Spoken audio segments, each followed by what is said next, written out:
My son is currently a Scout in Troop 158, and he's just about to finish his Eagle Scout project. So in the next year or two, he will Eagle out. I'm very proud of him for that. And my oldest son is 24. I just turned 24. He also is an Eagle Scout, and he is currently a engineer for some water company in Dallas. He builds water treatment systems. And so he just completed his 5 years at CSU, and he did his Eagle back in 2006. So I've been involved in scouting for about 15 years now. And Oliver got into Scout just as Cameron was born, and so I've been involved ever since. And I've sat through many Friends of Scouting presentations, and some of them have been as quick as holding up the brochure and saying, it's time for the Friends of Scouting campaign. Please fill out your card, and we appreciate your donation. It's one end of the spectrum, and it's all over. And then on the other end of the spectrum is some of the things that I'm going to talk about today. And I'll tell you why I'm going to talk about it. And that is because I ran a nonprofit in Denver. It was about, our budget was about $1 million, and I raised money. And I couldn't understand why Friends of Scouting was so important until I became a fundraiser myself and became involved in raising money. And I always had this notion that because this is a national organization, that we didn't need to raise money at the local level. And we're all volunteers, so what do we raise the money for? And I thought, well, I like Eric, and I want Eric to stay employed, but it really wasn't enough of a reason for me to raise money or give money to the organization.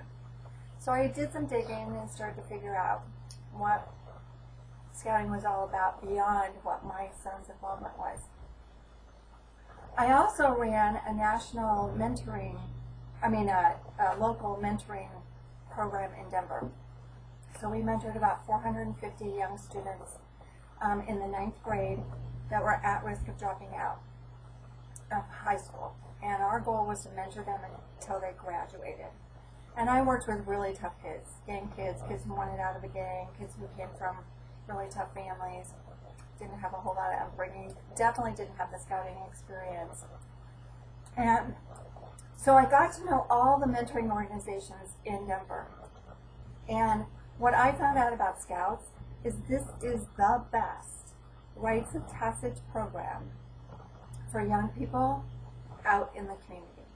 And so I really felt like it was my duty, not only because my sons were successful, but because I really saw the benefit on a bigger level for how kids were being impacted by this program. And when I say rites of passage, that middle school to high school time, I worked with 9th grade students. So I saw firsthand how important that transition from 8th grade to 9th grade was. And when these guys do their crossover and they stay involved from elementary school to middle school, oh my gosh, that is like a rites of passage that they've achieved something and moved on.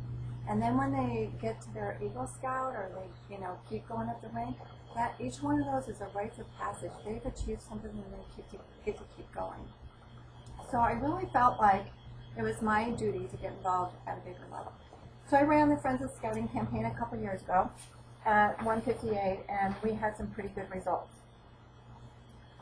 So I don't think I have to convince you all about the mission of Boy Scouts or how it's so important, but I did pull this little description off of the website, and it says that it's one of the nation's largest and most prominent values-based youth development organizations, and it trains students in the responsibilities of participating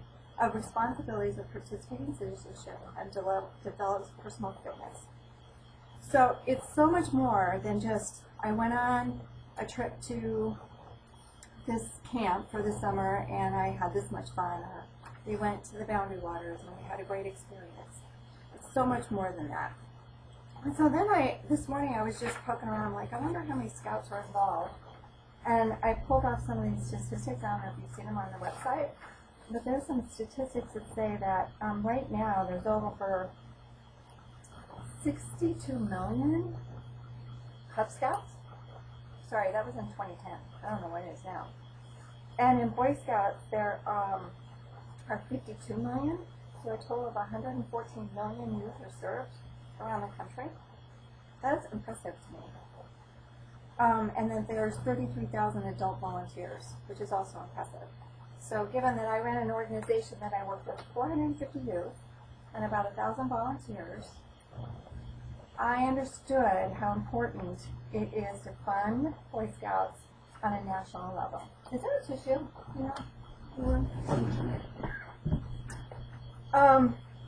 So what I got out of all this research and reading and thinking about my own boys and so forth is that Scouts, it is not easy, thank you, to run an organization where you're trying to keep the standards the same from the top of the level to the bottom of the level for 114 million people. And if it wasn't for the organization called Boy Scouts that provides the infrastructure, the training to all of the volunteers, the staff to provide that training, the staff to provide all that continuity, if it wasn't for that, the bottom would fall out and this organization wouldn't exist, and that would be a horrible thing for our communities. So I'm here just to tell you how we went about the Friends of Scouting campaign. I raised about $100,000 a year using this particular model when I was working at my nonprofit in Denver. So take what you want from this, or you can go back to holding up your brochure. It's up to you how you want to do it, but I'll give you just some ideas so that you can go from there. So to start with, Eric and the council has provided you don't need to hand those out. Yeah. Well, they're going to provide you a whole packet of information for you to use at your individual troop or at your pack. And in it, it's going to be a bunch of documents. And there's some really good things in here, and I looked through them, and they seem to be somewhat on the level of what I would suggest. And we're going to go, I'm going to tell you how to use these pretty well. So that's one thing you're going to get, is all this information in here. And now I'm just going to talk about how to use this information or to supplement this information. Any questions so far? What we're going to do? Okay. Or who I am, or why I'm here. All right, so what I see that is so important to need to be done is, first of all, is you made a date for your campaign and who's going to run your campaign. So are you going to do it at a blue and gold, are you going to do a court of honor, are you going to do it at a pack meeting or troop meeting or whatever? So you need to decide when the date is and who's going to do it, and then you need your goal. And your goal has been decided for you by the council.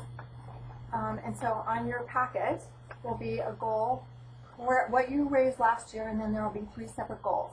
One is at the bronze level, one's at the silver level, and one's at the gold level. So you can decide what you're going for. So at Troop 158, we're going to go for our gold goal, which is $3,300. And that's an increase over last year. Okay, so we're going to go for that level, and I'll tell you why we're going to go for that level later. All right, then what you want to do is, in your packet, there are 2 really good letters in here that you could hand out ahead of time and let them know that your campaign is coming. And why this is important is when you get to the point where you're going to ask people for money, you want to have their checkbook or their credit card on them and ready to go, and they want to have some kind of idea as to how much they're going to give. Okay? So if you send out this letter ahead of time, it'll give them a heads up. Eric, are these available online? If they're not electronic available, version? we will make sure they're available electronically. And they can be edited, so you could actually fill in all the blanks and stuff like that, and then print them off and have them ready? Okay, that would be awesome. That was one suggestion that I had. In addition to the letter, you will each have, sorry, I need to check in with Eric, but you are each going to have pledge cards for every single person in your troop that has given in the past. Okay? So if you're going to send a letter out to those people, you can include their pledge card right then. And so you don't have to do a lot of postage and so forth. You print this out ahead of time, put it in an envelope, put the pledge card in there, and then just hand it out at your troop meeting so you're not having to pay for all of that postage. But this is a really good way to say, heads up, this campaign is coming. Then you want to get prepared for what I call the ask event. So that is the jargon that we use, is that this is all about the ask. And so you're going to prepare for this event for either the Board of Honor, like we talked about at your troop meeting, or the crossover, blue and gold. So what you want to do is you want to contact some people ahead of time to get involved in your campaign. So the layout of the event would be to have somebody from your troop, like your troop leader, introduce the person who's in charge of the campaign. Now, the person who's in charge of the campaign may not be the speaker. The speaker could be an Eagle Scout that's a very articulate speaker, and the more that it's a scout, the better off it is. So if you have an Eagle Scout who could get up and do this, and you could train them ahead of time, that would be awesome. And if not, you can have an adult do it instead. So you would get up and I would say something like, or the Scout Master would get up and introduce me as someone who's doing the Friends of Scouting ask. And then I would get up, and what I would do is give a little bit of overview about scouting and why it's important to give to the Overland Trails Council. And in this information here, there's some great statistics like that they support over 5,500 youth, scouters, and families in 44 counties. I mean, I didn't know that. It's not just about making our troops successful, it's making about the whole council successful. And there's 3 camps. I didn't know there's 3 camps. Plus it provides all the accident insurance. So you just want to give a little snippet about why it's important to give to scouts overall with some statistics. So then you're going to introduce the person, you're going to give them a few statistics, and then you may want someone, then you're going to want someone to get up and speak. Now, if you're doing this at a blue and gold, it could be 3 younger scouts at 3 different ranks, and you could ask them the question, why is scouting important to you? Now, if they're only in 1st or 2nd grade, you're going to have to ask that question in a way that is going to be able to be a little simpler for them to understand. And this is where it's so important that you don't talk about, oh, because I get to go camping. Camping's great, but what did that experience, how did that impact you? How did it make you feel? How does this resonate with all of the Scout law? How does the principles of scouting, how does that then make a difference in your life? So let me give an example, a couple examples of what the speaker would be. One year I got up and spoke and I talked about my Eagle Scouts experience. And when Oliver got his Eagle Scout, I think he was 17, and he was a junior in high school. And he completed all the requirements, and then we were getting ready for his ceremony, okay, where he's actually going to get the what do you call these things? Neckerchief. So, in between the time he got his eagle and the time we did this little ceremony, he plagiarized at school. And Oliver had this whole long history of lying. He lied. And I'm telling you, he would lie over anything. And if I said, Oliver, you just ate an entire package of cookies in one night, he would say, no, I didn't.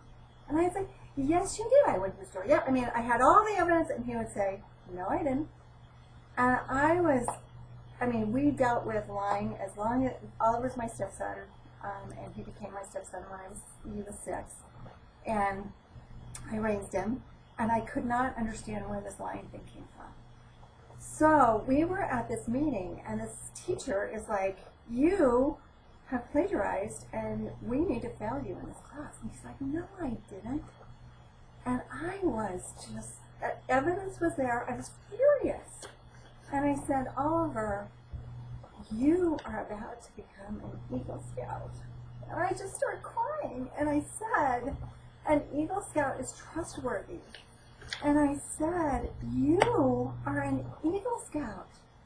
And at that minute, I still get teary thinking about his face, because at that moment, he got it. He got what it meant to be an Eagle Scout. So even though he met the requirements of an Eagle Scout, he did not become an Eagle Scout until that moment when he saw how it applied to his life. Now, tears are important.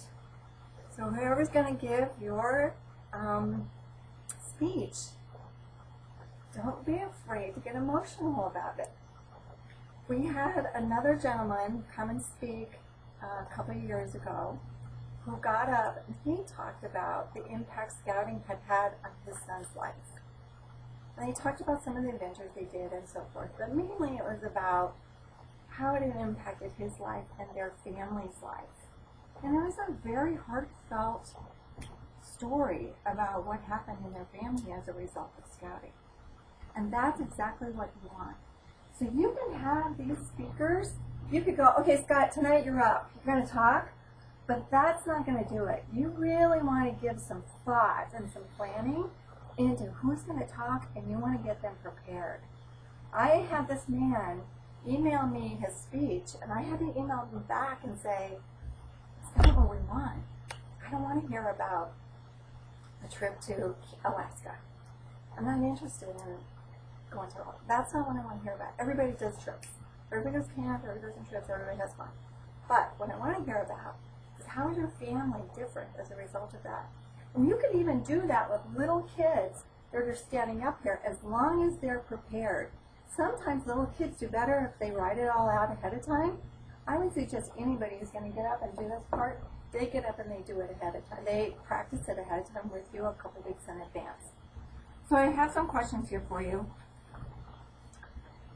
That different ways to ask the question. So how has scouting impacted them? What does scouting mean to their life? How has being a scout made a difference in their life? And what have they gotten out of scouting? So it's all different ways to ask that question, but it's more about what have they gotten out of the experience as opposed to what have they actually done. And I just keep driving that home because that's what's going to tug at the heartstrings for somebody.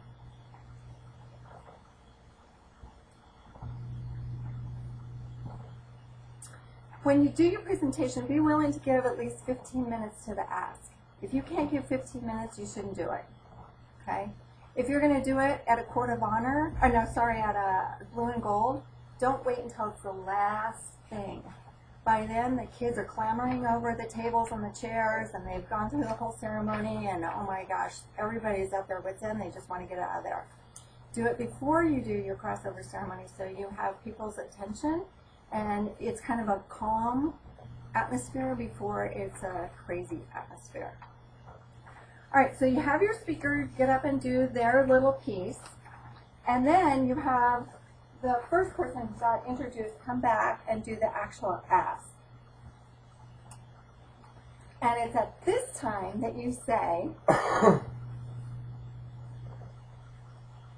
that it costs $360 per scout per year to run the Overland Trail Council. And we recognize that not every family is going to be able to afford that amount of money. However, we have some options for you. Could I please have the scouts hand out the pledge cards? So now is the time that you have your scout helpers stand up and hand out these little things into the entire room. Don't do that ahead of time. If you do it ahead of time, people are all involved in here and what this is saying, instead of being with the person who's speaking, giving out the information, and the kid who is telling their story. You want to honor their story. So have people present to their story instead of present to their little handout here. So you ask the scouts to get up, hand out their little brochure, and you just wait. You stand there and you wait until everybody has their brochure. And then you don't let them read the brochure. You say, could you please go straight to your pledge sheet? So that way they're going straight to their pledge sheet and filling it out rather than reading all the information that's in here. You still have their attention. Then go over, make sure you go over it, that there's several ways to pay, cash, check, or credit card, and that they can be billed monthly, quarterly, and annually. So for me, when I give to Heartland United Way, is it Heartland United Way? Heartland. Partner United Way. No, what is Oh, it? yeah, Heartland. Heartland, okay. When I give to them, they take $20 out of my paycheck every month instead of me writing a $240 check. $240 sounds like a lot, but when I have $20 a month, it's not that big of a deal. So, you want to point out to them those two things on this brochure, that they can pay by check or credit card, and they can give monthly, and quarterly, or annually. And then say, please take a minute to fill out your pledge card. And just wait, because that puts people on the spot a little bit, that, oh my gosh, I better be doing this, because they're looking around, they're seeing other people are doing that, okay? Eric has a bunch of pens. This is my credit front. To your left, or right, Under that folder here, this envelope. Oh, yeah. So Eric has a bunch of these pens. You want to hand these out at the same time, so you make sure that people have a pen. So put them on the spot, say, go ahead and take a few minutes to fill out your credit card, and we would love to have your payment today, if that's possible. And then you thank them for coming, you thank them for being a part of your campaign, you thank them for being very generous, they're very appreciative, and now people will think their Friends of Scouting campaign is over, and it's not. So now is when the hard work begins, because you have this goal that you've established and you want to meet your goal. So what you want to do is collect all your pledge sheets, count everything up, see where you are, and then see how far you are from your goal. So we at Troop 158 had a goal that we were going to raise this amount of money, and we wanted it raised by a certain time. So we wanted it raised by, I think we give them a month from the time that we did the actual ask. We give them a month to get their money in. And so I just drew one of those little thermometer things, and I took it, and each week I filled out where we were towards our goal, so that everybody knew that we were getting towards our goal or not. And I think we reached our goal within 2 weeks or something like that.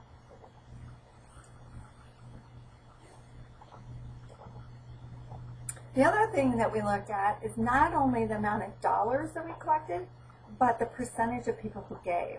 So just like, what is it? 20% of the volunteers do 80% of the work. It's kind of the same thing. 20% of the families involved give 80% of the pledges. But you can have a goal where you have maybe 50% you want 50% of your scouts to be giving money. They can give $1 out of their allowance. They can do an extra chore around the house, something like that. You can do things to make them accountable. So you could have 50% of your scouts give. You could have 80% of your families give. You could have 50% of your families give. And then if you really want to put the icing on the cake, you can start calling people. Scott, I noticed that you gave $150 for the last 2 years, and we haven't had your pledging yet. We are wondering if you're going to be able to do that. So you can actually make an ask over the phone as well. And if your troop is one that you're, trying to get to a goal, and you're trying to get to a goal and you're not getting there, that may be important, is to pick up the phone and make some phone calls. Now, there's one other form here that the scouts are providing you, and that is the things that you get at different levels. And I personally keep this out of my own presentation. And the reason I keep it out is because it's not about this. This is for the troop. So at the bronze level, if everybody gives $25 a scout, or it averages out to $25 a scout, then that troop is going to get either free Pinewood Derby car kits or $5 off their summer camp per scout. So you know what you're getting, but this is an incentive for the troop to go after meeting their goal, not for the people who are in the troop to participate. We want you to participate because we get free Pinewood Derby. I mean, that's like the worst ask in the world. We get free Pinewood Derby cars, so could you please participate? We don't want to do that. We want them really to see the value of scouting, how it resonates with their own family, and then why they're going to want to give. I don't know if you've seen all this, but you get a backpack and a patch. Let's see, you got your patch on, and a jacket. And at the gold level, you get some things here, which is probably the best one you want to get to because you get free rank advancement merit badges, which if you're a big troop like 168 or 158, then you know what that saves you as a troop when you meet that goal. So those are my suggestions. Take them or leave them. I'm going to help you take a couple of them because that way it'll make your campaign, I'm going to be more successful. So any questions? Is there a better time of the year? I know certain times of the year or during certain events and that people might get into kind of a charity overload to where it might be less effective than other times.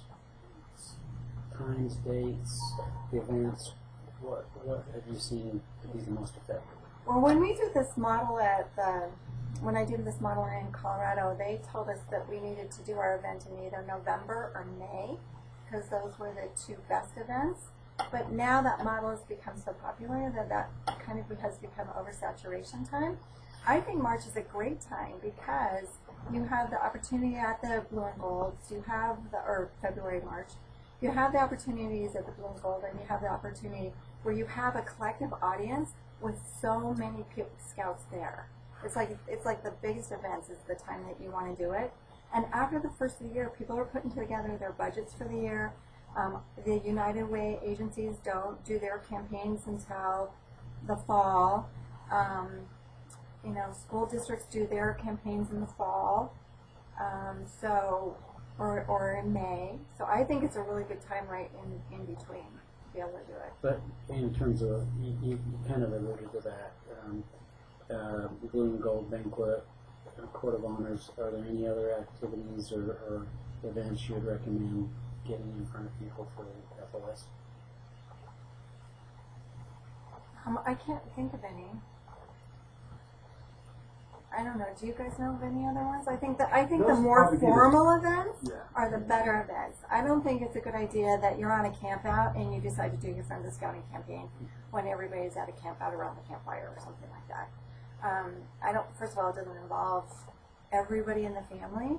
And I think both when the husband and wife are sitting there and they're making financial decisions for their family, they have an opportunity to talk about that. So I don't know. I think that a more formal event the better. Andy, how much would it be, and maybe this would be a positive or negative, but you know from the year before who gave what, to contact the big givers before the ask and actually get their pledges already, so you go into the ask and say, we already have $2,000.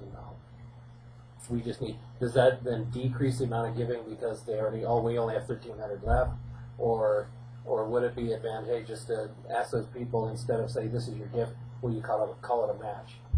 Well, that's a better one is to call it a match.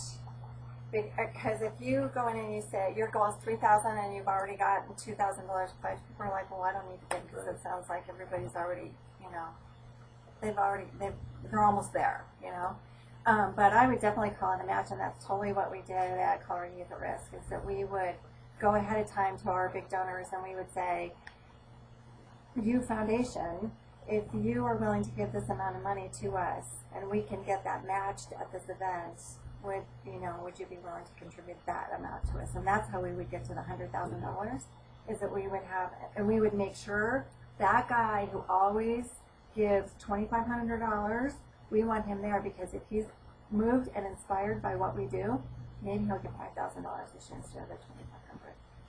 So absolutely, that's a good one.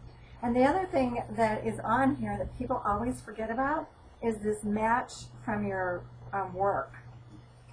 So a lot of companies will match you dollar for dollar, or sometimes 2 to 1. And so I think that's all in here. This is a busy piece here. So anyway, I think I saw it in here about matching funds. I think it's on the pledge card itself. Okay. Yeah, there's a lot to read here, isn't there? What else? What other questions?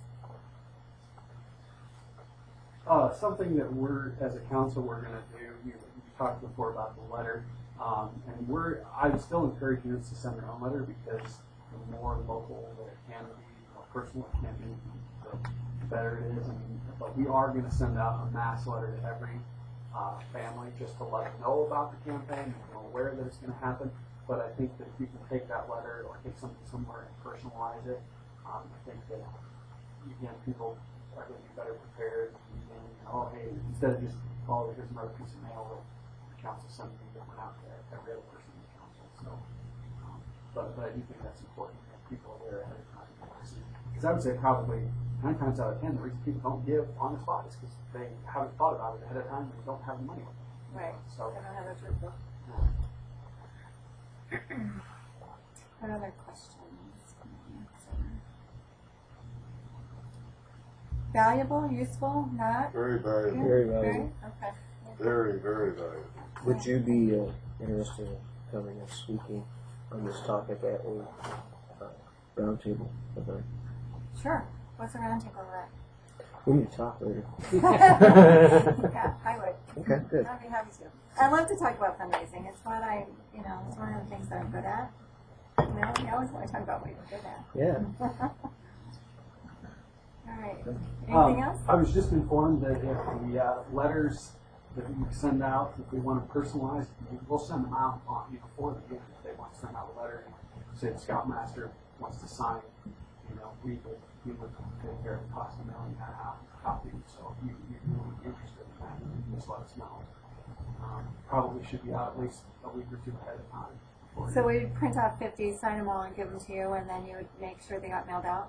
Yes, or we just print them out for you, or customize them however, and then we just have sign one, and then you can just make copies. Yeah. So, yeah. Okay. And the goal in the council is we'd like to send those letters out 2 weeks before the presentation, so that it gives people time to you can get that information to us, Eric, and we can work through the gals and get it out for you. So wherever you go, postage costs or any costs to the units for helping you with the program. I mean, the council does a great job giving you lots of information. It's just kind of what to do with that information. So there's lots of ways to deal with that. Anything else you need from me? Okay, well, before Patty goes, I'd like to give her a little recognition. Thank her for being here with us today. So, really appreciate it. Oh, thank you very much. I appreciate that. That's awesome. Also, each unit, we have a ribbon for every unit. They don't have, it doesn't matter what they raise. If they just participate, there's a ribbon for their flag. And then we also have a little pin, a lapel pin, small for the word to lead. For you can use it however they want. If they want to give it to the presenter or their campaign chair, whatever they want to do. So, whatever. So. Well, good luck. I hope this, brings in some big dollars and really makes a difference for the council. So Well, thank you for coming. Yeah, thank you for having me. All right. Back to your whatever you're going to do. Eating candy. Well, let's take about a 5-minute break, and then we'll come back together. Sounds great. I don't think I have a card with me.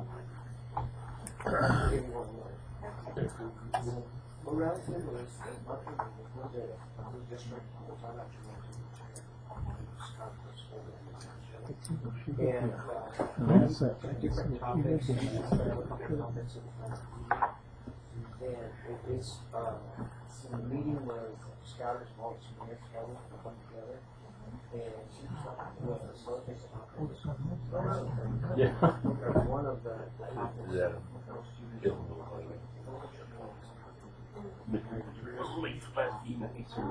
And so if you plan that out, hopefully, anything a good time to be in the schedule, but then the fundraisers can go for it a little bit longer.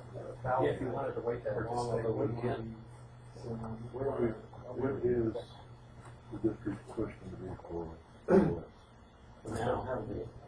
Are we rolling FOS out now, You mean as far as what, like just, district-wide? I mean, we're getting packets to units, you know, as they We're schedule. asking for dates.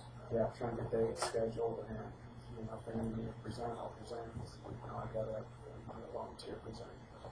You know, whether we do it or not. And I guess what I didn't emphasize is that the pre-work is just as important as the actual work itself. The more in advance that you can do it, the better. No Well, hurry. at any rate, Dave, how are you? my numbers are.